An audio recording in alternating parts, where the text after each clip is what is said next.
નમો લોહે સૌહરિહંતાણમ નમો લોહે સૌવેદાણમ નમો લોહે સૌઆયર્યાણમ નમો લોહે સૌજ્યાયાણમ નમો લોહે સૌત્રિકાળવતી શ્રાવણમ ઓમકારમિંદુ સંયુક્ત નિત્યમ જયંતિ યોગિના કામદમ ઔષધો છે ઓંકારાય નમો નમઃ મંગળમ ભગવાન મંગળમ ગૌતમોર્મિ મંગળમ કુંકુંડારી વિજેન્દ્રમોષ મંગળમ નમઃ સમયસારાય સ્વાનુભૂત્યા ચકાસ્તે ચિત સ્વભાવાય ભવાય સર્વમાં વિભાવ નિયુત નિરાકાર. ભગવાન શ્રી ઉમા સ્વામી આચાર્ય વિરચિત મોક્ષ શાસ્ત્ર અર્થાત તત્વાર્થ સૂત્ર અને પૂજ્યપાદ સ્વામી રચિત તત્વાર્થ સૂત્રની ટીકા સર્વાર્થ સિદ્ધિ અને તે સાથે બીજી ટીકાઓનું સંકલન એ સહિત આપણે તત્વાર્થ સૂત્રનો સ્વાધ્યાય કરી રહ્યા છીએ. તત્વાર્થ સૂત્રના સ્વાધ્યાયમાં આપણે પહેલા અધિકારના 32મા સૂત્ર સુધી સ્વાધ્યાય કર્યો છે. હવે છેલ્લું 33મું સૂત્ર છે એ લઈએ છીએ. આજે 33મા સૂત્રમાં અહીંયા ઉપોદ્ઘાતમાં એમ કે છે કે પ્રમાણનું સ્વરૂપ કયું. હવે શ્રુત જ્ઞાનમાં અંશરૂપ નયોનું સ્વરૂપ કહે છે. એટલે શીર્ષક દ્વારા તો સમજાય છે કે હવે નયની વાત કરે છે, કેમ કે પ્રમાણની અંદર પ્રમાણ જ્ઞાન કહીએ તો એમાં જ નય હોય છે ને શ્રુત જ્ઞાનમાં નય હોય છે, બીજા જ્ઞાનમાં નથી હોતું. અને એ સંબંધી આપણે અગાઉ પણ વાત સમજ્યા છીએ કે જે 4 જ્ઞાન જે કહેવામાં આવ્યા હતા, મતિ જ્ઞાન, અવધિ જ્ઞાન, મનપરિજ્ઞાન અને કેવળ જ્ઞાન, એને પ્રમાણ કયા હતા. અને એ પછી જે શ્રુત જ્ઞાનની વાત કરી ત્યારે એને 2 રીતે પ્રમાણમાં કહેવામાં આવ્યું હતું કે એમાં પ્રત્યક્ષ અને પરોક્ષપણું લઈ અને વાત એની કરવામાં આવી હતી. તો જ્યારે અહીંયા સર્વાર્થ સિદ્ધિમાં એ વાતને લેવામાં આવી છે તો કહે છે 240મા બોલમાં કે 2 પ્રકાર के प्रमाण का वर्णन किया. 2 प्रकार के प्रमाण का वर्णन किया. प्रमाण के एक देश को नय कहते हैं, एक देश एक भाग ने नय के. इनका कथन प्रमाण के अनंतर करना चाहिए. प्रमाण के अनंतर करना चाहिए, એનાથી જુદું નથી થતું, એમાં જ આવી જાય છે. અથવા આગે કા સૂત્ર કહે છે એમ કરી અને અહીંયા 33મું સૂત્ર કહેવામાં આવ્યું છે. એટલે એ વાત પહેલા જે વાત આવી હતી સ્વઅર્થ અને પરાર્થ, સ્વઅર્થ અને પરાર્થ એવા 2 શબ્દો જે અગાઉ આવ્યા, તો એમાં મતિ જ્ઞાન, અવધિ જ્ઞાન, મનોપરિજ્ઞાન અને કેવળ જ્ઞાનને સ્વાર્થ કહેવામાં આવ્યા છે. સ્વ અર્થ એટલે સ્વાર્થ અને જ્ઞાનને પરાર્થ કહેવામાં આવ્યું હતું. અને એટલે તેમાં સીધું જે છે તે જ એ અપેક્ષાથી એ પ્રમાણ કહેવામાં આવે. એ પ્રમાણ 4 પ્રમાણ કહેવાય. અને જ્યારે શ્રુત જ્ઞાનમાં જે છે તે પ્રત્યક્ષ અને પરોક્ષ રીતે પ્રમાણ છે, એટલે પરાર્થ ત્યાં શબ્દ પ્રયોગ એને માટે થયો હતો એ આપણે જાણીએ છીએ.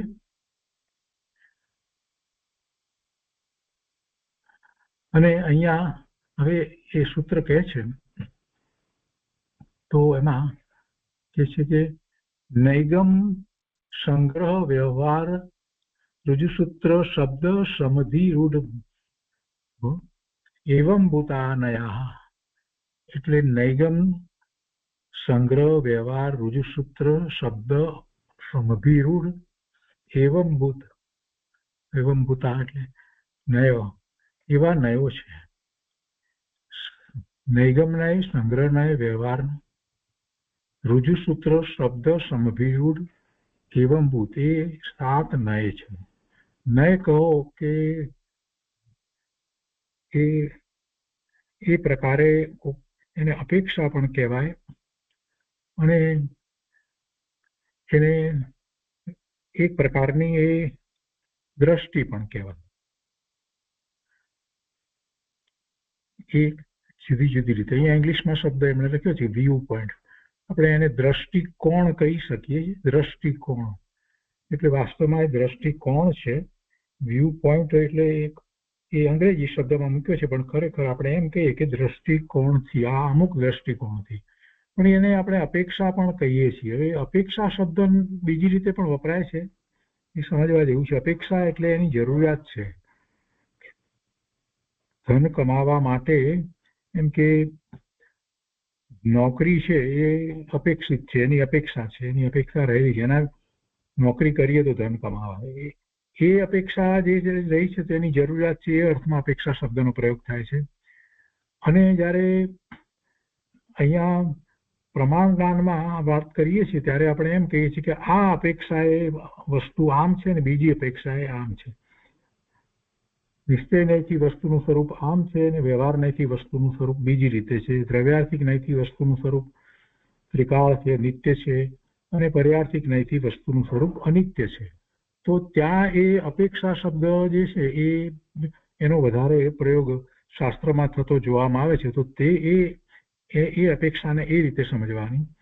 અને જ્યારે વર્ણન કરતા હોઈએ તો સ્વતંત્રતા વગેરેનું વર્ણન થતું હોય કે જીવનું પરિણામ સ્વતંત્ર છે વગેરેની વાત થતી હોય તો એને કોઈની અપેક્ષા નથી. મારા પરિણામમાં મને કોઈની અપેક્ષા નથી એટલે મને જરૂરિયાત નથી, મારે કોઈની જરૂર નથી. તો એ અપેક્ષા શબ્દ બે રીતે શાસ્ત્રમાં, આગમમાં એનો પ્રયોગ કરવામાં આવે છે, અને જ્યાં જે રીતે લાગુ પડતો હોય એ રીતે સમજવું. પણ એને આપણે દ્રષ્ટિકોણ કહીએ તો દ્રષ્ટિકોણ શબ્દ એક જ અપેક્ષાથી લાગુ પડે. એટલે દ્રષ્ટિકોણ એટલે આ રીતે જોવામાં આવે તો, એટલે એ દ્રષ્ટિકોણથી જોઈએ તો એ જુદા જુદા દ્રષ્ટિકોણ છે. એ જુદા જુદા દ્રષ્ટિકોણ છે જેને નય કહેવામાં આવે છે. અને આવા નય એ અનેક દ્રષ્ટિકોણ દ્વારા વસ્તુ સ્વરૂપને આપણે જાણીએ તો એ દરેક દ્રષ્ટિકોણને નય કહેવામાં આવે. અને એવા નય દ્વારા જે આપણને જ્ઞાન થાય, બધા જ નય દ્વારા, બધા જ દ્રષ્ટિકોણથી વસ્તુ સ્વરૂપને બરાબર જાણીએ ત્યારે જે જ્ઞાન થાય એને પ્રમાણ જ્ઞાન કહેવામાં આવે છે. એટલે એને અહીંયા એમ પણ કહેવામાં આવે કે પ્રમાણ જ્ઞાનના અંશ, એને પ્રમાણ જ્ઞાનના અંશ પણ કહેવામાં આવે. પ્રમાણ જ્ઞાનનો અર્થ જ એ થાય છે કે સંપૂર્ણ જ્ઞાન જુદી જુદી અપેક્ષાથી, જુદા જુદા દ્રષ્ટિકોણથી જ્યારે કરવામાં આવ્યું હોય ત્યારે એ જ્ઞાનને પ્રમાણ જ્ઞાન કહેવાય. કોઈ પણ એક અપેક્ષા બાકી રહી ગઈ હોય, એક દ્રષ્ટિકોણ બાકી રહી જાય તો એ જ્ઞાનને પ્રમાણ જ્ઞાન કહેવાતું નથી.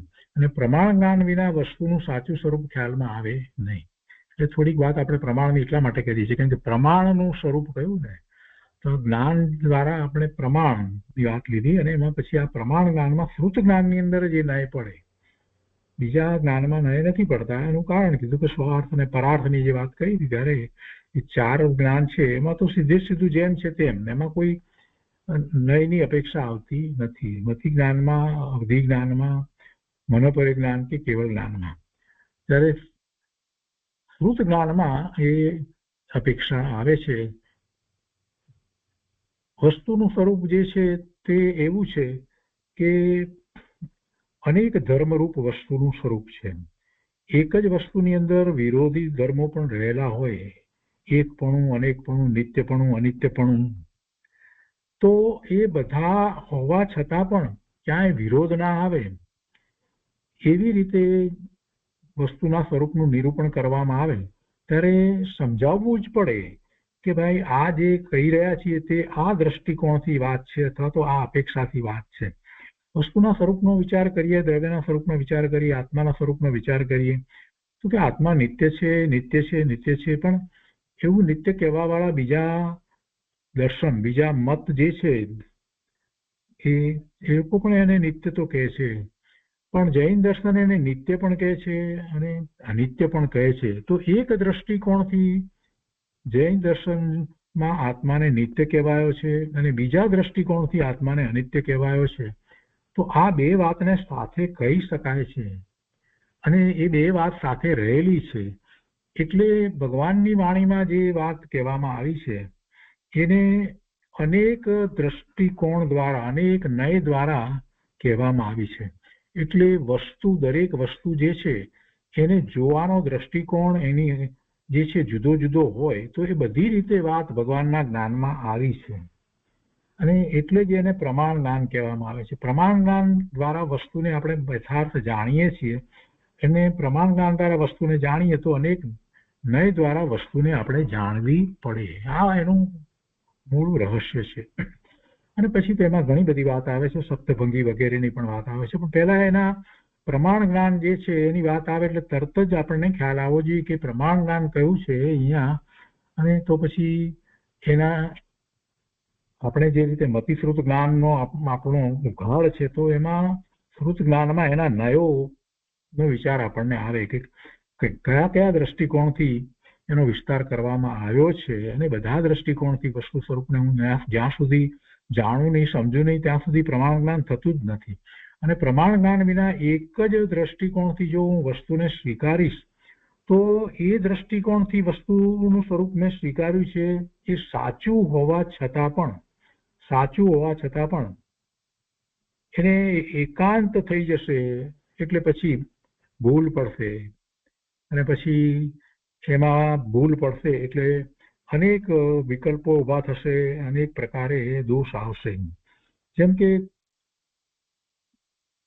બૌદ્ધ મત અને વેદાંત મત ને એ બધા મતની અંદર વસ્તુના સ્વરૂપને જૈન દર્શનમાં જે રીતે સ્વીકારવામાં આવ્યું છે એમાંની એક એક અપેક્ષા લઈ અને એને સ્વીકારવામાં આવ્યું છે પણ બીજી અપેક્ષાને લીધી નથી. એટલે એ વાત એમની સાચી હોવા છતાં પણ એકાંતે એમ પકડ્યું, કોઈએ એકાંતે આત્માને નિત્ય કહી દીધો કે કોઈએ એકાંતે આત્માને અનિત્ય કહી દીધો તો ખોટું પડી જાય છે. એટલે દરેક દ્રષ્ટિકોણથી, દરેક અપેક્ષાથી, દરેક નય દ્વારા જ વસ્તુના સ્વરૂપને સાચું જાણી શકાય. એટલે પ્રમાણ જ્ઞાનનું આ મહત્વ છે. અને પ્રમાણ જ્ઞાનની વાત કરીએ તો પછી પ્રમાણ જ્ઞાનમાં નય વિના કેવી રીતે વાત આગળ ચાલશે, એટલે નયની વાત કરી. તો એ નય દ્રષ્ટિકોણ જે છે મુખ્યપણે કયા હોય? હવે નયનો એક રીતે વિચાર કરીએ તો અનેક નય થઈ શકે, ઘણા નયથી, જુદા જુદા નયથી થઈ શકે, અસંખ્ય નય થઈ શકે. પણ એનું ક્લાસિફિકેશન જયારે કરવા બેસીએ ત્યારે મુખ્ય નયની વાત કરીએ તો અહીંયા 7 મુખ્ય નય દર્શાવવામાં આવે છે. આચાર્ય ભગવાને આ 7 મુખ્ય નયની વાત કરી છે. બીજા બધા નયો જે છે એને આપણે એના પેટા તરીકે અથવા તો પેટા ભેદ તરીકે સ્વીકારી શકીએ, એ સમજી શકાય એવું છે. હવે આ તબક્કે કોઈને વિચાર આવે કે પ્રવચન સારમાં તો 47 નય કયા છે અને અહીંયા તો 7 કયા છે, આમ કેમ? જો 47 નય કહો કે 67 નય કહો કે 700 નય કહો, જેટલા નય કહેવા હોય એટલા કહી શકાય છે. એ બધા દ્રષ્ટિકોણ છે. કોઈ પણ વસ્તુનું વર્ણન કરવામાં અનેક પ્રકારના દ્રષ્ટિકોણ હોય. જ્યારે સમયસારમાં ગુણની વાત કરી તો અનંત ગુણ હોવા છતાં 47 ગુણ એટલે 47 શક્તિનું વર્ણન કર્યું. તો એવી રીતે પ્રવચન સારની અંદર 47 નયનું વર્ણન કર્યું. એ આત્માને દર્શાવવા માટે 47 દ્રષ્ટિકોણથી ત્યાં આત્માને દર્શાવવામાં આવ્યો છે. એટલે એ 47 નય દ્વારા આત્માનું સ્વરૂપ સમજાયું છે કે આ દ્રષ્ટિકોણથી આત્મા આવો પણ છે, આ દ્રષ્ટિકોણથી આવો પણ છે, આ દ્રષ્ટિકોણથી આવો પણ છે. એટલે એ 47 નય દ્વારા આત્માને જણાવ્યું. એટલે જેટલો તમને જ્ઞાનનો ક્ષયોક્ષમ વધારે, ઉઘાડ વધારે છે એ પ્રમાણે અનેક દ્રષ્ટિકોણ દ્વારા તમે એ વસ્તુનું વર્ણન કરી શકો છો. અને એમ કરવાથી વધારે સ્પષ્ટતા થાય છે, સમજ આવે છે. તો ત્યાં 47 નય જે કહેવામાં આવ્યા છે એ દ્વારા આત્માનું દર્શાવવામાં આવે છે. પણ સામાન્ય રીતે જોવા જઈએ તો એ બધા નય ત્યાં જે કહેવામાં આવ્યા છે અને અહીંયા 7 કહેવામાં આવ્યા છે એમાં કોઈ વિરોધ આવતો નથી. આ મુખ્ય અપેક્ષાથી જે કહેવામાં આવ્યું છે એટલે 7 નય કહેવામાં આવ્યા છે. આ 7 નય છે. તો નય શું છે એના માટે થોડીક વાત પહેલા સમજી લઈએ, કેમ કે નયનો વિષય મોટાભાગના લોકોને અઘરો લાગે છે. એટલે આપણે એને બને એટલો સહેલો બનાવી એ તો જ બધાને ખ્યાલ આવે. નયને માટે એક વાત એ રીતે પણ છે કે તમને ન સમજણ પડતી હોય તો પહેલા નયના નામને યાદ રાખી લો અને પછી એને સમજવાનો પ્રયત્ન કરો. એ વધારે સહેલો રસ્તો છે. તો 7 નય કહેવામાં આવ્યા એટલે પહેલી અપેક્ષા આપણે જરાક સહેજ એક દ્રષ્ટિ વાત કરીએ અહીંયા કે આ નૈગમ નય, અહીંયા નિશ્ચય નય, વ્યવહાર નય બે મૂક્યા છે. એ ભેદની વાત પછી આપણે કરીએ. પછી એમાં દ્રવ્યાર્થિક નય અને પર્યાર્થિક નય એ મુખ્ય બે લઈને વાત કરી છે, એની પણ પછી વાત કરીએ. એ પણ એનો વિભાગ કર્યો છે આપણે ક્લાસિફિકેશનમાં. પણ મુખ્ય નય જે 7 નય કહેવામાં આવ્યા એ નૈગમ નય, સંગ્રહ નય, વ્યવહાર નય, રુજુસૂત્ર નય, શબ્દ નય, સમભિરૂઢ નય અને એવમભૂત નય. એ 7 નય જે છે એને મુખ્ય નય કહેવામાં આવ્યા છે. અહીંયા આ ગ્રીન કલરમાં દેખાય છે તે લીલા રંગમાં નૈગમ નય, સંગ્રહ નય, વ્યવહાર નય, રુજુસૂત્ર નય, શબ્દ નય, સમભિરૂઢ નય અને એવમભૂત નય. આ 7 ને પહેલા યાદ રાખી લેવા જોઈએ. તો એમાંના આ જે 3 જે છે નૈગમ નય, સંગ્રહ નય, વ્યવહાર નય છે એ દ્રવ્યાર્થિક નયનો વિષય બને છે, એટલે એને ક્લાસિફિકેશનમાં દ્રવ્યાર્થિક નયના ભેદ તરીકે મૂકી દીધા. અને આ 4 નય જે છે રુજુસૂત્ર નય, શબ્દ નય, સમભિરૂઢ નય અને એવમભૂત નય એ પર્યાર્થિક નયનો વિષય બને છે, એટલે એને પર્યાર્થિક નયના પેટામાં મૂકી દીધા છે. અને આમાં આ નિશ્ચય નયની અપેક્ષાથી આ દ્રવ્યાર્થિક ને પર્યાર્થિક બંને એ રીતે થાય છે. બીજું આપણે જે કેટલીક વસ્તુને સમજીએ છીએ પરમાર્થે અધ્યાત્મની અંદર સમજીએ છીએ તો ત્યાં એક વ્યવહાર નય જે કહેવામાં આવે છે ને એમાં ભેદ પાડી અને સદભૂત અને અસદભૂત અને ઉપચાર અનઉપચાર એવા ભેદ પણ પાડવામાં આવ્યા છે. અહીંયા વિશેષમાં નૈગમ નયના પેટા ભેદ તરીકે પછી ભૂત નૈગમ નય, ભાવિ નૈગમ નય અને વર્તમાન નૈગમ નય, ભૂત, ભાવિ અને વર્તમાન એવા નૈગમ નયના ભેદ પાડવામાં આવે છે. તો આ 7 નયની પહેલા વાત આપણે સમજીએ છીએ અને એને પણ જરાક સહેલું કરવા માટે થઈ અને થોડીક બેઝિક વાતને આપણે સમજીએ છીએ. જૈન સિદ્ધાંત પ્રશ્નોત્તર માળામાં જે કહેવાયું છે તે નય કોને કહે છે? તો એમાં બીજી રીતે એમ કહ્યું કે વસ્તુના એક દેશ ભાગને જાણવા વાળા જ્ઞાનને નય કહે છે. એક દેશ, એક અપેક્ષાથી, એક દ્રષ્ટિકોણથી જાણવા વાળો જે જ્ઞાનનો ભાગ એને નય કહે છે. એ વસ્તુના એક દેશ ભાગને જાણવા વાળા જ્ઞાનને નય કહે છે. બીજી રીતે વ્યાખ્યા કરી છે કે પ્રમાણ દ્વારા ગ્રહણ કરેલા પદાર્થના એક ધર્મને મુખ્યતાથી જે અનુભવ કરાવે તે નય છે. એક ધર્મ એમાં જે બતાવવામાં આવ્યો પ્રમાણની અંદર, એક અપેક્ષા, એક દ્રષ્ટિકોણ, એને નય કહેવાય. ત્રીજી રીતે વિચાર કરીએ તો પ્રમાણ દ્વારા નક્કી થયેલી વસ્તુના એક દેશને જે જ્ઞાન ગ્રહણ કરે તેને નય કહે છે. ચોથી રીતે વિચાર કરીએ તો એમ પણ કહેવાય કે પ્રમાણ દ્વારા નક્કી થયેલા અનંત ધર્માત્મક વસ્તુ જે છે એને અનંત ધર્મ છે. વસ્તુ જે છે અનંત ધર્માત્મક છે. આપણે કોઈ પણ પદાર્થની વાત કરીએ, દ્રવ્યની વાત કરીએ તો એમાં અનંત ગુણ ધર્મ રહ્યા છે, અનંત ગુણ ધર્મ રહ્યા છે એમ કહીએ છીએ, એવું વસ્તુનું સ્વરૂપ છે. તો એમાંથી કોઈ એક અંગનું જ્ઞાન મુખ્યપણે કરાવે તે નય છે, એવો દ્રષ્ટિકોણ તે નય છે. વસ્તુઓમાં ધર્મ અનંત છે, તેથી તેના એ અવયવો અનંત સુધી થઈ શકે છે અને તેથી અવયવના જ્ઞાન રૂપ નય પણ અનંત સુધી થઈ શકે છે. અનંત ધર્માત્મક વસ્તુ છે એટલે એ અનેક ધર્મને જણાવવા માટે આપણે અનેક દ્રષ્ટિકોણથી જો વિચાર કરીએ તો કેટલાય નય પડે, એમાં કેટલા બધા નય પડે અને એવા નય કોઈ પણ વસ્તુનું વર્ણન કરવામાં થઈ શકે છે. પાંચમામાં અહીંયા કહે છે કે શ્રુત પ્રમાણના વિકલ્પ ભેદ કે અંશને નય કહેવામાં આવે છે.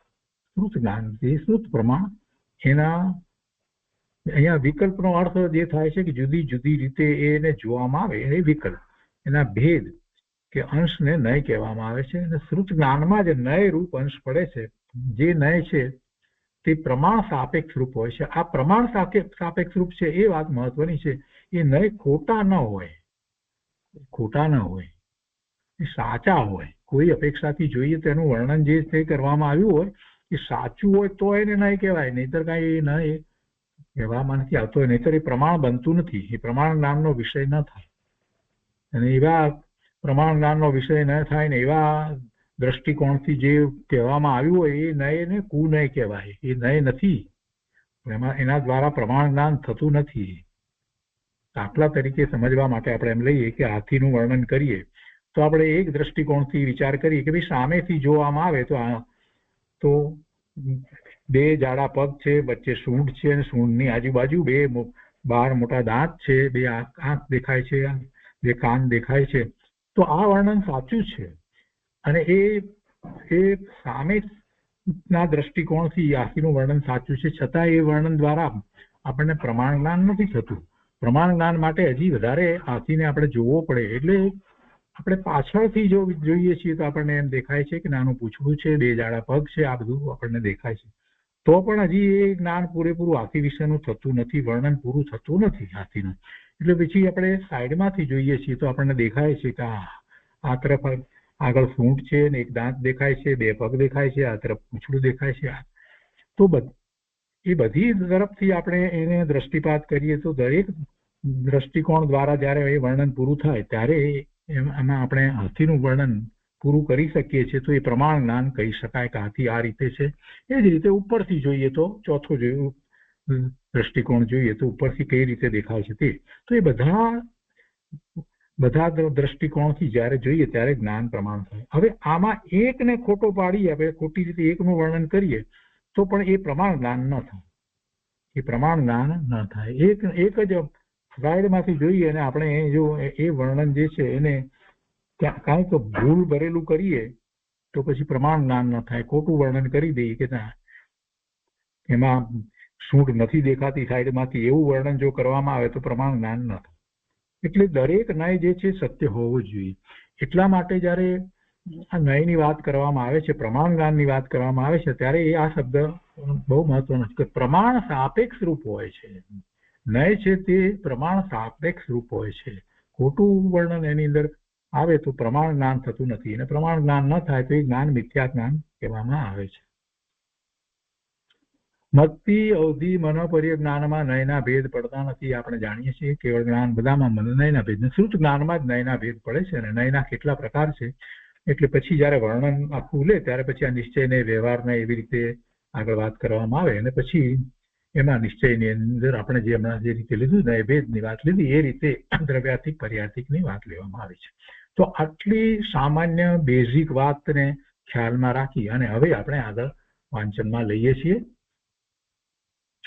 શરૂઆત સિદ્ધિમાં ઘણું સરસ રીતે સમજાયું છે, પણ કેટલા બધા અઘરા શબ્દો છે અને વાક્ય રચના એવી છે એટલે એ વાત કદાચ સમજવી અઘરી પડે. એટલા માટે આપણે અત્યારે એ નથી લેતા, જાણીને જ નથી લેતા.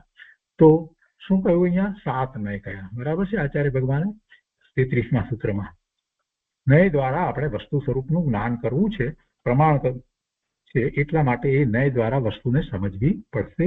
અને ભગવાનના જ્ઞાનમાં અનેક નય દ્વારા વસ્તુ સ્વરૂપને કહેવાયું છે. તો એ વાત જે છે એને પણ જરાક પહેલા લઈ લઈએ કે એ અનેક નય દ્વારા કહેવામાં આવ્યું છે. તો એ અનેક નય દ્વારા જે વસ્તુને કહેવામાં આવે એ કથન પદ્ધતિ જે છે ને એને શાદવાદ મુદ્રિત કહેવામાં આવે છે. એટલે કે કોઈ અપેક્ષાથી આમ છે, કોઈ અપેક્ષાથી આમ છે, કોઈ અપેક્ષાથી આમ છે, એ રીતે કહેવામાં આવે. એ કથન પદ્ધતિને શાદવાદ કહેવામાં આવે છે. અને વસ્તુનું સ્વરૂપ જે છે ત્યાં એની વાત કરીએ તો આપણે એમ કહીએ છીએ કે વસ્તુનું સ્વરૂપ અનેકાંતમય છે. એના અનેક અંશ જે છે, અનેક ભેદ રૂપે છે, અનેક અપેક્ષાઓ, અનેક દ્રષ્ટિકોણથી વસ્તુનું સ્વરૂપ કહેવાય છે. તો અનેકાંતને પ્રકાશવા માટે, અનેકાંતને દર્શાવવા માટે એની લખીને કે બોલીને કહેવા માટેની જે પદ્ધતિ છે એને શાદવાદ કહેવામાં આવે છે. શાદ એટલે કોઈ અપેક્ષા, એ શાત શબ્દ એમ છે. શાત એટલે કોઈ અપેક્ષા આમ છે, કોઈ અપેક્ષા આમ છે, કોઈ અપેક્ષા આમ છે. તો એ પદ્ધતિને શાદવાદ કહેવામાં આવે છે. હવે ટીકામાં અહીંયા કહે છે કે વસ્તુના અનેક ધર્મોમાંથી કોઈ એકની મુખ્યતા કરી અન્ય ધર્મનો વિરોધ કર્યા વગર તેમને ગૌણ કરી સાધ્યને જાણવો તે નય છે. એક નયને વિશે આપણે વાત કરીએ ત્યારે બીજો નય જે છે, બીજો દ્રષ્ટિકોણ જે છે એને ઉડાડી દેવાનો નથી, કાઢી નાખવાનો નથી. આ બહુ મહત્વનું છે. આત્મા નિત્ય છે, નિત્ય છે, નિત્ય છે. ગોખલા કરીએ, બોલ્યા કરીએ અને દરેક જગ્યાએ ક્યાં પણ વાત આવે તો તરત કૂદી પડીએ આપણે કે આત્મા નિત્ય જ છે, નિત્ય જ છે. અમારા ધર્મમાં તો આત્માને નિત્ય જ કહ્યું છે. આમ જરા વિચાર કરવો પડે કે એમાં અનિત્યપણાની વાત જે છે એ અનિત્ય ધર્મ જે છે એને તો આપણે ઉડાડી દીધો. અને અનિત્ય ધર્મને જો આપણે સ્વીકારીશું નહીં તો પછી પર્યાયનો સ્વીકાર જ નથી થતો. જે અનિત્ય છે, પર્યાય જે છે તે અનિત્ય છે, એનો સ્વીકાર જ ન કર્યો. અને પર્યાયનો જો આપણે સ્વીકાર ન કરીએ તો આપણામાં વેદાંતમાં ફેર શું પડ્યો? કાંઈ ફેર પડતો નથી. જો હું આ બધી વાત એટલા માટે કરું છું કે નય એ કઈ જુદી વસ્તુ નથી. નયનું પ્રયોજન જે છે આપણે વધારે સારી રીતે સમજવા માટે છે. એટલે નયને અઘરું કરીને આ અઘરો વિષય આ છે તે નય ચક્ર બહુ મોટું પુસ્તક છે ને કઈ આવડે નહીં તો બધું યાદ રાખવાનું ગોખવું પડે ને આવો બધા જે કેટલાય લોકોને મનમાં એવી કલ્પના છે ને એ કલ્પનાનું મારે ખંડન કરવું છે કે ના પ્રભુ આ બધું નય દ્વારા આપણે જે જાણીએ છીએ જેટલા નામ નયના આવડે એટલા ઠીક છે, ન આવડે તો પણ કઈ વાંધો નથી, પણ અંતરમાં એ ભાવ તો હોવો જોઈએ કે આ એક જ રીતે છે કે બીજી રીતે પણ કોઈ વાત છે, બીજી કોઈ અપેક્ષા છે, એવું કંઈક છે કે નહીં, બીજા દ્રષ્ટિકોણથી વસ્તુનું કંઈ સ્વરૂપ છે કે નહીં, એ વાત અંદરમાં રહેવી જોઈએ. અરે સામાન્ય કથન કરીએ ત્યારે પણ આપણે ઘણી વાર એમ બોલીએ અસ્થિથી જે વાત હોય એ કરીએ પણ નાસ્તિથી વાત જે છે એને કરતા જ નથી. તો આ અહીંયા નયની જયારે વાત આવે છે, પ્રમાણ જ્ઞાનની ને નયની વાત આવે ત્યારે એ વાત આવે છે કે ભાઈ નાસ્તિથી પણ આપણે કહેવું તો પડે જ કે મારું સ્વરૂપ મારા દ્રવ્ય ક્ષેત્ર કાળ ભાવથી છે. આ આપણે વિધાન કર્યું કે મારું સ્વરૂપ મારા દ્રવ્ય ક્ષેત્ર કાળ ભાવથી જ છે, પણ સાથે ને સાથે બીજા અન્યના દ્રવ્ય ક્ષેત્ર કાળ ભાવથી છે કે નથી એવો પ્રશ્ન આપણને થવો જોઈએ. અને એની સાથે નાસ્તિથી કથન એમ છે કે અન્યના દ્રવ્ય ક્ષેત્ર કાળ ભાવથી મારું સ્વરૂપ નથી, એ નાસ્તિ નય થયો.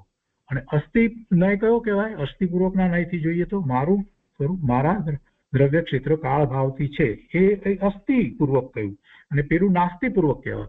તો બંને દ્રષ્ટિકોણથી જયારે વિચાર કરવામાં આવે ત્યારે પ્રમાણ જ્ઞાન થાય છે. એટલે અસ્થિપૂર્વક કહેવું, નાસ્તિપૂર્વક કહેવું, આ બધી વાત સાથે આવે. એક જ રીતે કહેવામાં આવે તો એકાંત થઈ જાય, એક જ અંત નહીં, કેમ કે વસ્તુ અનેકાંતમય છે. વસ્તુમાં અનેક ધર્મો છે, વિરોધાભાસી ધર્મો હોય અને વિરોધાભાસી ધર્મો ન હોય તો પણ કેટલાય બીજા ધર્મ છે. તો એ વાતને આપણે કાઢી નાખીએ એમ નહીં બને, એમ ચાલશે નહીં, તો પછી મિથ્યાત્વનો પ્રસંગ આવશે. તો એટલા માટે અહીંયા એમ કહ્યું છે કે બીજા ધર્મ જે છે એનો વિરોધ નથી કરવો, એને કાઢી પણ નથી નાખવા, પણ માત્ર એને ગૌણ કરવા છે. એને ગૌણ કરવા છે. ક્યારે? કે એક ધર્મની વાત કરીએ છીએ ત્યારે આપણે બીજા ધર્મોને ગૌણ કરીએ છીએ. વસ્તુ નિત્ય છે એમ કહી દીધું, દરેક દ્રવ્ય નિત્ય છે, બરાબર છે.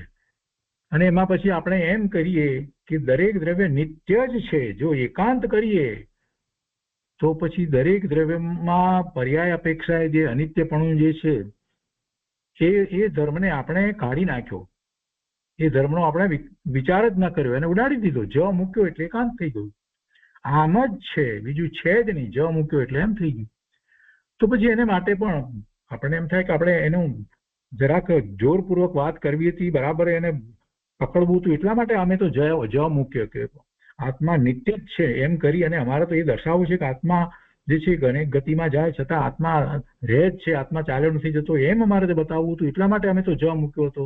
અને જો એકાંત થઈ જાય તો ખોટું કહેવાય. વસ્તુનું સ્વરૂપ અનેકાંતમાં હોવા છતાં તો શું કરવું? આત્મા નિત્ય જ છે, બરાબર જ છે, પણ છતાં કોઈ તરત જ કહેશે કે તો તમે તો એકાંત કરો છો, આત્માનો અનિત્ય નથી કહેતા. તો પાછો પ્રશ્ન થાય, ભગવાનની વાણીમાં તો આત્માનું સ્વરૂપ અનેકાંતમય કહ્યું છે, તો ભગવાને જે રસ્તો બતાવ્યો છે કે એને કેવી રીતે વર્ણવવામાં આવે, એને કથન જયારે કરવામાં આવે તો સ્યાદવાદથી કથન કરવામાં આવે. સ્યાત કોઈ અપેક્ષા, એટલે આત્માને નિત્ય જ છે. જ મૂકીને તમે બરાબર જોરપૂર્વક કહી શકો જેથી વાત બરાબર બધાને ગળે ઉતરી જાય, પોતાને પણ બરાબર એનો નિર્ણય થઈ જાય. જ મૂકવાથી બરાબર એમાં વજન આવી જાય છે. તો જ મૂકવો જ છે, આત્મા નિત્ય જ છે, જ તો મૂકવો જ છે. અને છતાં એકાંત ન થવા દેવો હોય તો એની આગળ એક શબ્દ મૂકવાનો કે કોઈ અપેક્ષાથી, કોઈ દ્રષ્ટિકોણથી આત્મા નિત્ય જ છે. જો હવે વાંધો નથી, નિત્ય જ છે, પણ કોઈ અપેક્ષાથી, એટલું એમાં સાથે ઉમેરી દેવામાં આવે તો એ કોઈ અપેક્ષાથી કહેવું છે. તો એને માટે આગમમાં, શાસ્ત્રમાં બધી જગ્યાએ એક શબ્દ પ્રયોગ કરવામાં આવે છે કે શાત, એટલે કોઈ અપેક્ષાથી, કોઈ દ્રષ્ટિકોણથી આત્મા નિત્ય જ છે. હવે તમે જ મૂકી અને એની ઉપર વજન લાવી શકો, ભાર મૂકી શકો, બરાબર કહી શકો, ભલે જ મૂકો, પણ છતાં એકાંત નહીં થઈ જાય. કેમ કે ત્યાં તમે પહેલા જ કહી દીધું કે કોઈ અપેક્ષાથી. એટલે એનો અર્થ એ થયો કે બીજી અપેક્ષાને તમે કાઢી નથી નાખતા. બીજી અપેક્ષા જે છે, બીજી અપેક્ષા જે અનિત્યપણાની અપેક્ષા જે છે એને તમે ઉડાડી નથી દેતા, પણ શું કર્યું? તમે એને એ વખતે ગૌણ કરી. બીજી અપેક્ષા છે, બસ એટલું એમાં વાત એમાં આવી ગઈ. કોઈ અપેક્ષા એ કહી એટલે તરત જ ખ્યાલ આવે કે બીજી અપેક્ષાઓ હજી બાકી છે. અહીંયા વસ્તુનો સમજવાનો વિષય આ ચાલે છે, એટલે એ સમજાવવા માટે જ મૂકી અને એકાંત કરીને વાત કરી, પણ છતાં એકાંત ન થાય એટલે 7 શબ્દ મૂક્યો.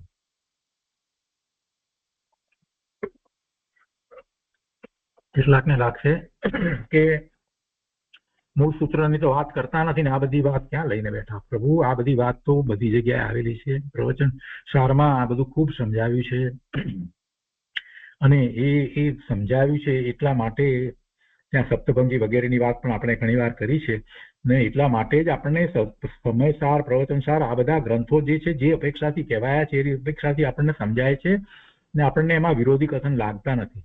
બીજા લોકોને એમ લાગે છે કે આ શાસ્ત્રમાં આમ કહ્યું ને પેલામાં આમ કહ્યું, આમાં આમ કહ્યું ને આમાં આમ કહ્યું, બધું વિરોધાભાસી લાગે છે, તમારા શાસ્ત્રો અમને સમજાવતા નથી.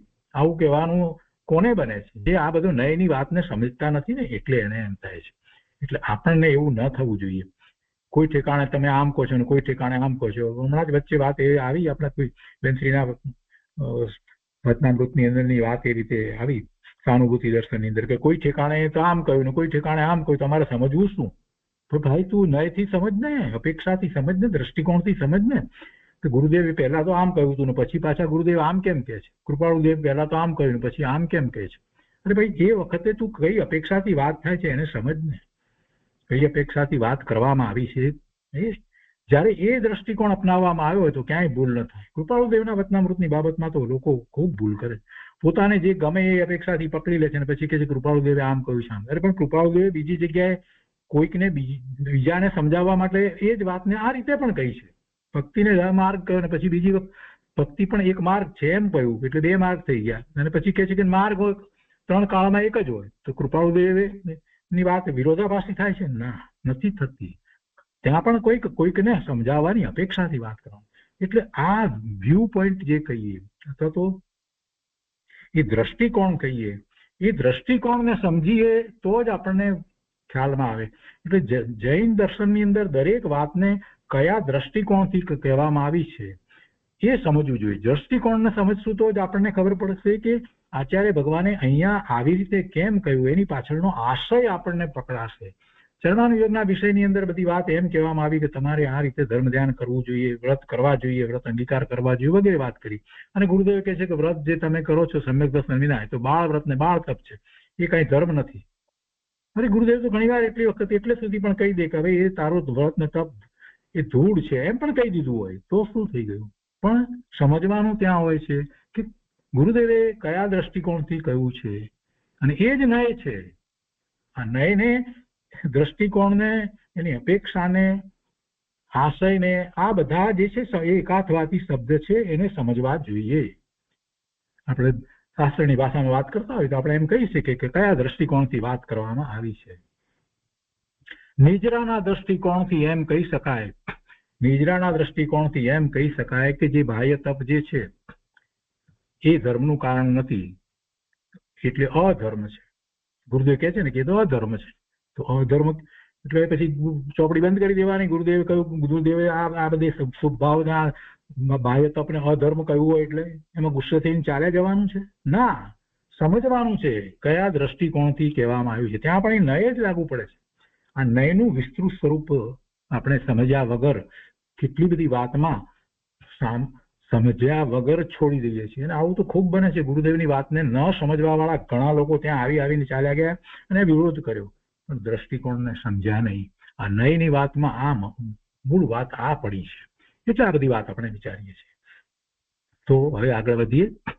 નય અને પ્રમાણનો ખૂબ વિચાર કર્યા પછીથી અહીંયા કહે છે કે વસ્તુના અનેક ધર્મોમાંથી કોઈ એકની વાત ચાલતી હોય તો એની મુખ્યતા કરીને એનું વર્ણન કરવામાં આવે. એ વખતે એના બીજા ધર્મો, અન્ય ધર્મો જે છે એનો આપણે વિરોધ ન કરીએ, અને એનો વિરોધ કર્યા વગર જયારે કહેવામાં આવે તો એ વખતે બીજા ધર્મો જે છે એનો વિરોધ નથી કરતા, પણ એ બીજા ધર્મો છે એટલે એને ગૌણ કરી અને અત્યારે એને ગૌણ કરીને રાખ્યા છે.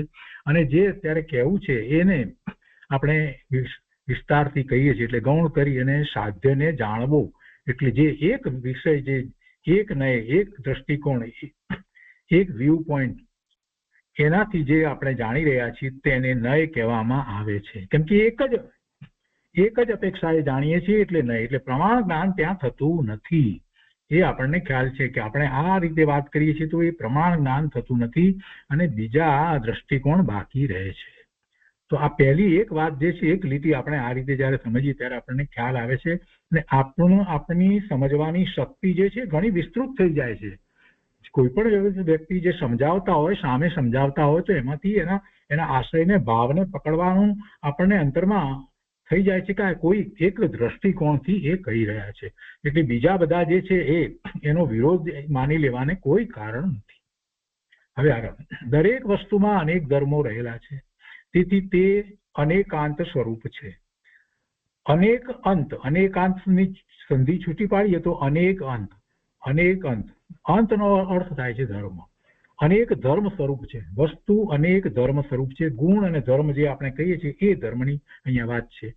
ધર્મ એટલે અહીંયા દર્શન નહીં, અહીંયા વેદાંત વગેરે ધર્મની વાત નથી. ધર્મ એટલે જે વસ્તુ જે છે એની અંદર અનેક ગુણ અને ધર્મ રહ્યા છે એ ધર્મ, એ ધર્મની અહીંયા વાત ચાલે છે.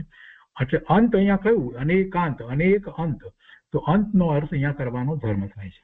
તો અનેકાંત સ્વરૂપ અને અનેક ધર્મ વાળું વસ્તુનું સ્વરૂપ છે. તો એને સમજાવવાની જે પદ્ધતિ જે છે એ પદ્ધતિને સ્યાદવાદ કહેવામાં આવે છે. એટલે ભગવાનની વાણીને આપણે એમ કહીએ છીએ કે સ્યાદવાદ મુદ્રિત વાણી. જેની એ વાણી કેવી છે? સ્યાદવાદ મુદ્રિત વાણી, એટલે જેની પર સ્યાદવાદનો સિક્કો લાગ્યો છે એવી વાણી છે, એ સ્યાદવાદ વાણી છે.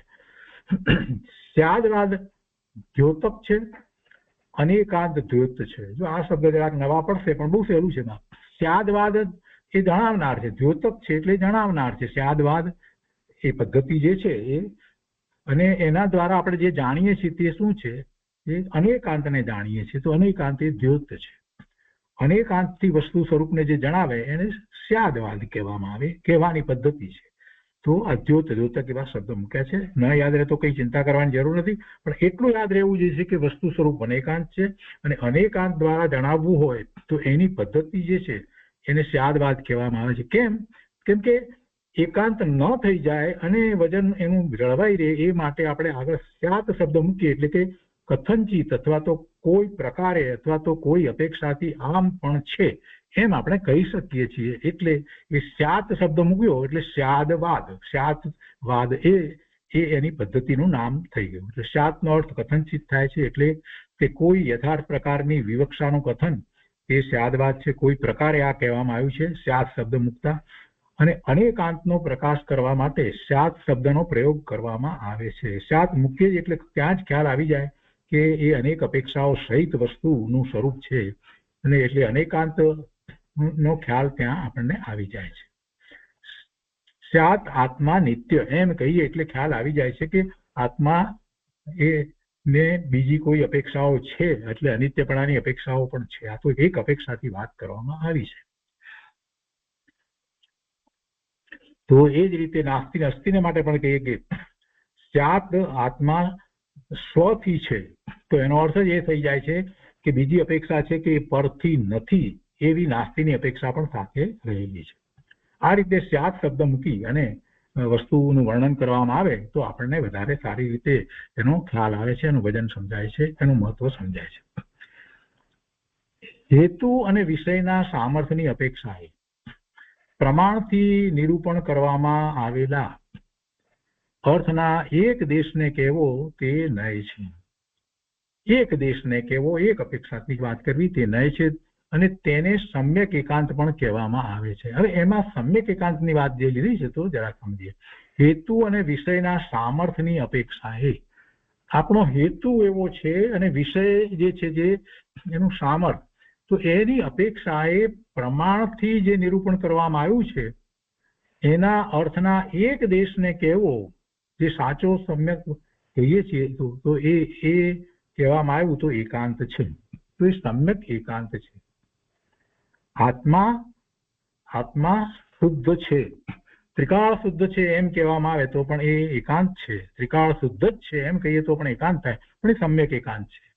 બીજી અપેક્ષા આપણે એમાં શું છે તો કે પર્યાય અપેક્ષા એ મલિનતાનો આપણને એમાં સ્વીકાર નથી, તો સમ્યક એકાંત એકાંત થઈ જાય છે. આત્મા શુદ્ધ જ છે એમ કહીએ તો પણ બરાબર છે, શુદ્ધ જ છે, શુદ્ધ જ છે, આત્મા શુદ્ધ સમાન જ છે.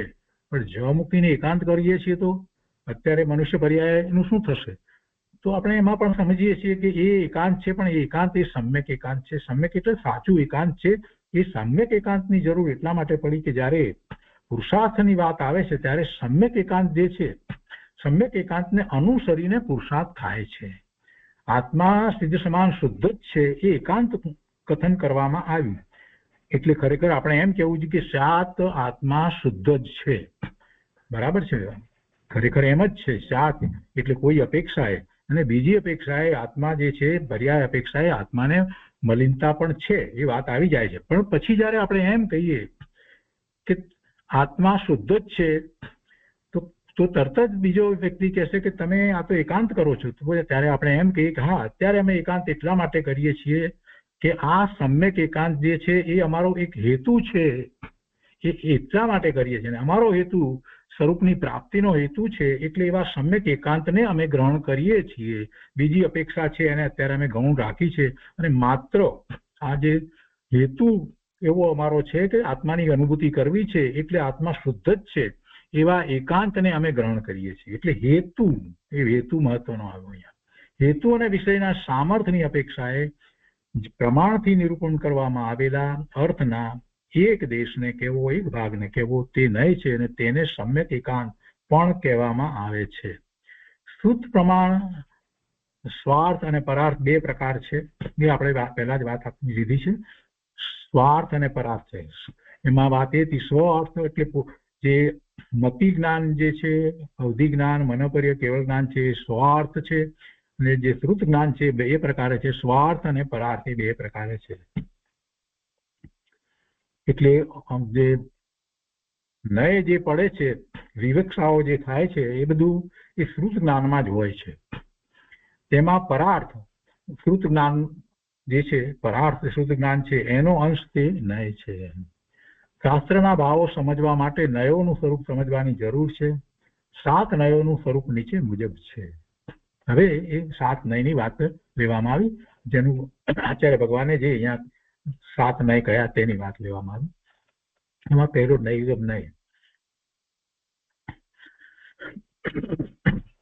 જે ભૂતકાળના પર્યાયમાં વર્તમાનવત સંકલ્પ કરે, અથવા તો ભવિષ્યના પર્યાયમાં વર્તમાનવત સંકલ્પ કરે, તથા વર્તમાન પર્યાયમાં કંઈક થયું છે નિષ્પન્ન એટલે પ્રગટ થયું છે, અને કંઈક હજી બાકી રહ્યું છે, કંઈક નિષ્પન્ન નથી થયું, તેનો નિષ્પન્ન રૂપ સંકલ્પ કરે તે જ્ઞાનને તથા વચનને નૈગમ નય કહે છે. અને એના ઉદાહરણ લઈએ તો કદાચ મને લાગે છે કે વધારે સારી રીતે સમજાશે, કેમ કે સમજવું તો જરૂરી છે.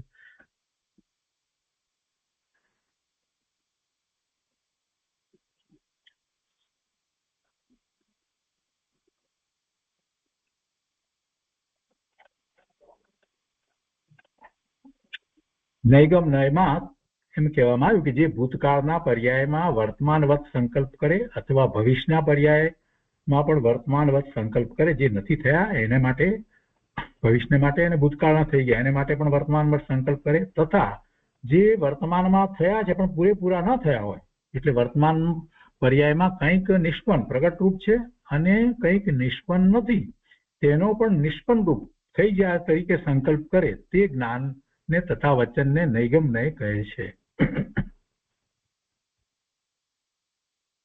એટલે એનો અર્થ એ થયો કે જે નિષ્પન્ન નથી થયું, નિષ્પન્ન નથી, જે નય અનિષ્પન્ન અર્થના સંકલ્પ માત્રને ગ્રહણ કરે તે નૈગમ નય છે.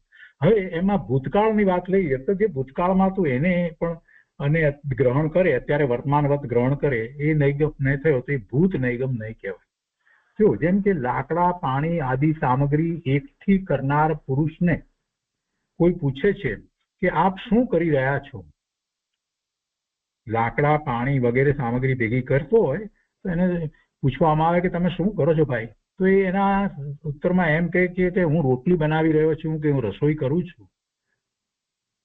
તો એ સમયે કઈ રોટલી તો બનતી નથી, એ બનાવી રહ્યો પણ નથી, છતાં પણ એ અપેક્ષાથી એમ કહેવામાં આવે એટલે નૈગમ નયનું કથન થયું. તથાપિ નૈગમ ન તેના એ ઉત્તરને સત્યાર્થ માને છે, એટલે છતાં એ સત્ય છે કે હા એ જ કાર્ય કરી રહ્યો છે. હજી રોટલી ભલે નથી બનતી પણ શરૂઆત એણે એ રીતે કરી દીધી છે ને, તો એના ઉપરથી એ વાતને એ નૈગમ નહીં કહેવામાં આવી. હજી કરી રહ્યો છે, પૂરું નથી થયું કંઈ પણ. ત્યાં બે પદાર્થોમાંથી એકને ગૌણ અને બીજાને પ્રદાન કરી ભેદ અથવા અભેદને વિષય કરવા વાળું જાણવા વાળું જ્ઞાન નૈગમનય છે, તથા પદાર્થોના સંકલ્પને ગ્રહણ કરવા વાળું જ્ઞાન નૈગમનય છે. જેમ કોઈ પુરુષ રસોઈમાં ચોખા લઈને વીણતો નથી, તે વખતે કોઈએ તેને પૂછ્યું કે તમે શું કરી રહ્યા છો, ત્યારે તેણે કહ્યું કે હું ભાત બનાવી રહ્યો છું. અહીં ચોખા અને ભાતમાં અભેદ વિવક્ષા છે અથવા ચોખામાં ભાતનો સંકલ્પ છે. એ ઉદાહરણ અત્યારે નથી લેવું, આપણે એ પછી લઈએ છીએ. અહીંયા નૈગમનયના કે ભેદ છે એ પ્રમાણે ઉદાહરણ લઈએ વધારે સારું પડશે. ભૂત નૈગમનયની વાત, ભાવિ નૈગમનય અને વર્તમાન નૈગમનયના ઉદાહરણો લઈએ.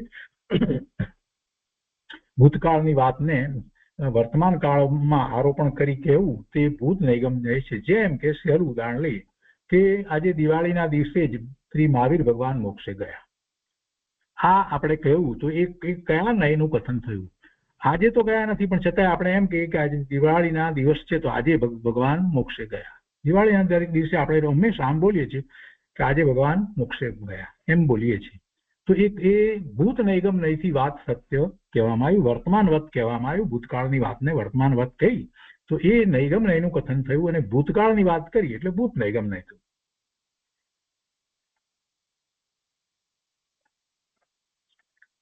ભાવિ નૈગમનય વિશે વિચાર કરીએ તો ભવિષ્યકાળમાં થવા વાળી વાતને ભૂતકાળવત થયેલી વાત તેવી તે ભાવિ નૈગમનય છે. જેમ કે રીંદ ભગવાનને સિદ્ધ ભગવાન કહેવા. અહીંયા ભવિષ્યકાળમાં થવા વાળી વાતને ભૂતકાળવત થયેલી કેવી તે ભાવિ નૈગમનય છે. જેમ કે અર્યંત ભગવાનને સિદ્ધ ભગવાન કહેવાય. ભાવિ એટલે કહેવાનો અહીંયા જરાક સમજવા લખવામાં થોડો ફેર છે. કહેવાનો અર્થ એ છે કે આપણે મહાવિદ્ય ક્ષેત્રમાં હોઈએ અને તીર્થંકર ભગવાન પરિમળમાં બિરાજતા હોય એમને આપણે એ વખતે કે આ સિદ્ધ એમ કહેવા, અર્યંત ભગવાનને સિદ્ધ કહેવા, એ ભાવિ નૈગમનયની અપેક્ષાએ કહી શકાય. ભાવિ નૈગમનયની અપેક્ષાએ કહી શકાય.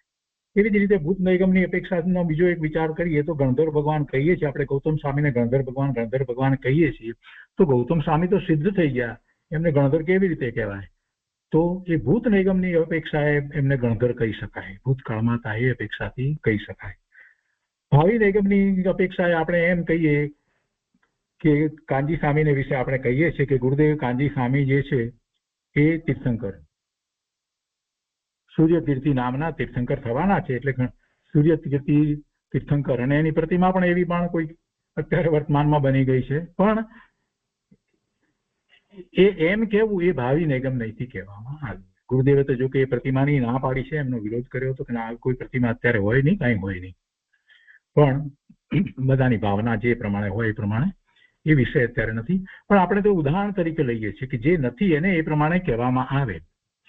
આપણે વર્તમાનમાં મહાવિદ્ય ક્ષેત્રને વિશે જે તીર્થંકર પરમાત્મા બિરાજી રહ્યા છે હિમેન્દ્ર પ્રભુ, એને સિદ્ધ કહીએ તો ભાવિ નૈગમનયની અપેક્ષાએ એમને સિદ્ધ કહી શકાય. તો ભૂત અને ભાવિનો તો સમજાય છે, પણ વર્તમાનમાં કોઈ કાર્ય હોય એ પૂરેપૂરું ન થયું હોય અને શરૂ થયું હોય તો પણ એને એમ કહેવાય કે હું ભાત બનાવું છું, હજી ભાત લઈને બેઠો છે, કંઈ કર્યું નથી, કદાચ પાણી નાખ્યું છે, અથવા તો હજી લાકડા અને એ બધું ભેગું કર્યું છે તો કહે છે કે રસોઈ કરું છું, રસોઈ તો હજી શરૂ થઈ નથી. તો પણ એ કાર્ય કંઈક નિષ્પન્ન થયું છે, કંઈક થયું છે અને બાકી કંઈક રહ્યું છે. તો એ અપેક્ષાએ વર્તમાન નૈગમનય એને કહેવામાં આવે છે. વર્તમાન નૈગમનયનું કથન છે. તો કોઈ કાર્ય કરવાનું તો શરૂ કરી દીધું હોય, પણ તે કાર્ય કંઈક થયું અને કંઈક ન થયું હોય તો પણ તે પૂર્ણ થયા સમાન કહેવું તે વર્તમાન નૈગમનય છે. જેમ કે ભાત પકવવાના કાર્યનો તો આરંભ કરી દીધો, પરંતુ હજુ તે પાકી ગયો નથી તો પણ તેને ભાત પાકે છે એમ કહેવું એ વર્તમાન નૈગમનયનું કામ છે. તો આ નૈગમનય જે છે એ શું બતાવે છે એ અહીંયા સમજાવવામાં આવ્યું. વર્તમાનવત જે નય બતાવે છે, જે દ્રષ્ટિકોણ બતાવે છે, જે ભૂતકાળની વાતને વર્તમાનવત બતાવે, ભવિષ્યની વાતને વર્તમાનવત બતાવે, અને વર્તમાનની વાત જે શરૂ થઈ ગઈ છે પણ પૂર્ણ નથી થઈ એને પણ વર્તમાનવત બતાવનાર દ્રષ્ટિકોણ જે છે એ જ્ઞાનનો અંશ જે છે એને નૈગમ નય કહેવામાં આવે છે. એ ભૂત નૈગમ નય, ભાવિ નૈગમ નય અને વર્તમાન નૈગમ નય કહેવામાં આવે છે. તો આપણે એક જ નય અત્યારે લીધો છે, સાથે સાત નયને શાંતિથી સમજવાના છે અને એ દ્વારા આપણે પછી કેટલાક પરમાર્થે આપણને ઉપયોગી થાય એવા જે વિધાનો કથનો જે છે એનો પણ આપણે વિચાર કરવાનો છે. એટલે આજે નૈગમ નયની આટલી વાત કરી અને પ્રમાણ જ્ઞાનની ઉપયોગિતા સમજાવી આજે, કે શા માટે પ્રમાણ જ્ઞાન કરવું જોઈએ, કે ન કરીએ તો શું થાય. એક જ અપેક્ષાને લઈને બેસીએ તો મિથ્યાત્વનો પ્રસંગ આવે અને છતાં ક્યારેક એ એક જ સાચી અપેક્ષા છે તો સમ્યક એકાંત તરીકે એ આપણે લઈએ છીએ તો એનું પ્રયોજન પણ આપણે સમજીએ છીએ કે આપણું આમાં શું પ્રયોજન છે, પુરુષાર્થનું એવું પ્રયોજન છે. તો આ બધી વાતને આપણે આજે સમજી છે. તો આજનો સ્વાધ્યાય આપણે અહીંયા સુધી રાખીએ છીએ. આ સંબંધી બધાને અનુમોદના છે કે થોડુંક આમાંથી જૈન સિદ્ધાંત પ્રશ્નોત્તરમાળા કે જૈન સિદ્ધાંત પ્રવેશિકામાંથી થોડું વાંચીને આવશે તો વધારે સમજણ પડશે. અને આપણું પ્રયોજન તો એ રીતે છે કે પરમાર્થે આ બધી વાતને આપણે સમજવાની છે, જેથી શાસ્ત્રનો અભ્યાસ કરીએ ત્યારે આપણને કોઈ રીતે, અથવા તો એવા વ્યાખ્યાન સાંભળીએ ત્યારે આપણને કોઈ રીતે વિરોધાભાસ થાય નહીં. આપણે જાતે જ વિરોધાભાસ જે છે એને મટાડી શકીએ. તો એનું પ્રયોજન ખાસ સમજવાનું છે.